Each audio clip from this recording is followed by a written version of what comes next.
ಆಗ ಪೊಲೀಸ್ ಅಧಿಕಾರಿ, ಈಗ ಬೋಲೆ ಬಾಬಾ, ಆಧ್ಯಾತ್ಮಿಕ ಬಾಬಾ ಆದ ಆರಕ್ಷಕ. ಮಂಗಳವಾರ 120 ಮಂದಿ ಬಲಿಯಾದ ಸತ್ಸಂಗ ನಡೆಸುತ್ತಿದ್ದ ಬೋಲೆ ಬಾಬಾ ಈ ಹಿಂದೆ ಪೊಲೀಸ್ ಅಧಿಕಾರಿಯಾಗಿದ್ದವರು. ಪೊಲೀಸ್ ಕೆಲಸ ಇಷ್ಟವಾಗದೆ ಸತ್ಸಂಗವನ್ನೇ ಪೂರ್ಣಕಾಲಿಕವಾಗಿ ಮಾಡತೊಡಗಿದ ಎಸ್ಐ ಸೂರಜ್ ಪಾಲ್ ಸಿಂಗ್ ಯಾನೆ ಬೋಲೆ ಬಾಬಾ ಯಾರು? ಉತ್ತರ ಪ್ರದೇಶದ ಹತ್ರಾಸ್ನಲ್ಲಿ ನಡೆದ ಬೋಲೆ ಬಾಬಾ ಸತ್ಸಂಗದ ಕಾಲ್ತುಳಿತ ಅವಘಡ ಎಲ್ಲರನ್ನ ಬೆಚ್ಚಿ ಬೀಳಿಸಿದೆ. ಅಪಘಾತದಲ್ಲಿ 120ಕ್ಕೂ ಹೆಚ್ಚು ಮಂದಿ ಸಾವನ್ನಪ್ಪಿರುವುದು ದೃಢಪಟ್ಟಿದೆ. ಕಾಲ್ತುಳಿತಕ್ಕೆ ಕಾರಣರಾದ ಬೋಲೆ ಬಾಬಾ ಅವರ ಸತ್ಸಂಗ ವೃತ್ತಿ 15 ವರ್ಷಗಳ ಹಿಂದೆ ಪ್ರಾರಂಭವಾಗಿತ್ತು. ಯಾರು ಈ ಬೋಲೆ ಬಾಬಾ?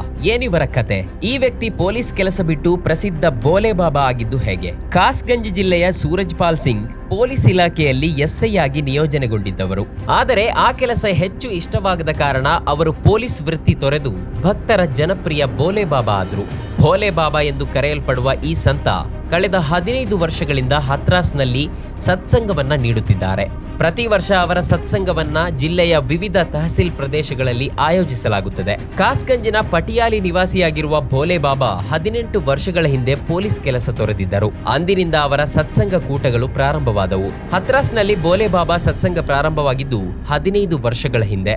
ಮೊದಲ ಬಾರಿಗೆ ಈ ಸತ್ಸಂಗವು ಕಚ್ಪುರದ ಬಳಿ ನಡೆಯಿತು. ಆ ವೇಳೆ ಮಥುರಾ ಬರೇಲಿ ಹೆದ್ದಾರಿಯಲ್ಲಿ ಹಲವು ಗಂಟೆಗಳ ಕಾಲ ಟ್ರಾಫಿಕ್ ಜಾಮ್ ಪರಿಸ್ಥಿತಿ ಉಂಟಾಗಿತ್ತು. ಇದಾದ ಬಳಿಕ ಬಾಗಲ ಕಾಲೇಜು ಮೈದಾನದಲ್ಲಿ ಸತ್ಸಂಗ ಕಾರ್ಯಕ್ರಮ ಜರುಗಿತು. 50,000ಕ್ಕೂ ಹೆಚ್ಚು ಅನುಯಾಯಿಗಳು ಅದರಲ್ಲಿ ಪಾಲ್ಗೊಂಡಿದ್ದರು. ನಂತರ ಇದು ಸಾಸ್ನಿ, ಸದಾಬಾದ್ ಮತ್ತು ಸಿಕಂದರರಾವ್ ತಹಸೀಲ್ ಪ್ರದೇಶಗಳಲ್ಲಿ ನಡೆಯಲು ಪ್ರಾರಂಭವಾಯಿತು. ಸಿಕಂದರರಾವ್ನ ಫುಲ್ಡ್ರೈನಲ್ಲಿ ನಡೆದ ಸತ್ಸಂಗಕ್ಕಿಂತ 2 ವರ್ಷಗಳ ಹಿಂದೆ ಸಸಾನಿಯಲ್ಲಿ ಈ ಕಾರ್ಯಕ್ರಮ ನಡೆದಿತ್ತು. ಸಾವಿರಾರು ಅನುಯಾಯಿಗಳು ಪಾಲ್ಗೊಂಡಿದ್ದರು.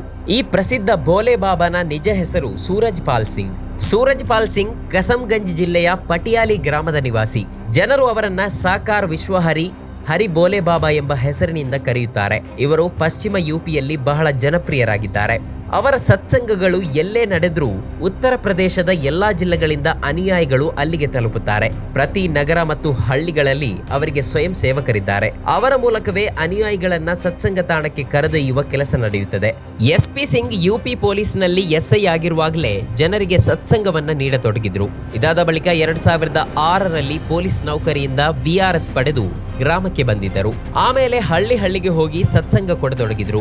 ಜನರಿಂದ ದೇಣಿಗೆ ಬರಲಾರಂಭಿಸಿದಂತೆ ಈ ಕಾರ್ಯಕ್ರಮ ದೊಡ್ಡದಾಗುತ್ತಾ ಹೋಯಿತು. ಪಟಿಯಾಲಿಯಲ್ಲಿ ಇವರ ದೊಡ್ಡ ಆಶ್ರಮವನ್ನು ನಿರ್ಮಿಸಲಾಗಿದೆ. ಪೂಜೆ ಸಲ್ಲಿಸಲು ಜನರು ಸಹ ಅಲ್ಲಿಗೆ ತಲುಪುತ್ತಾರೆ. ಈಗ ಈ ಬಾಬಾನ ಸತ್ಸಂಗದಲ್ಲೇ ದೊಡ್ಡದೊಂದು ಅವಘಡ ನಡೆದು ಹೋಗಿದೆ. 120 ಜನ ಬಲಿಯಾಗಿದ್ದಾರೆ.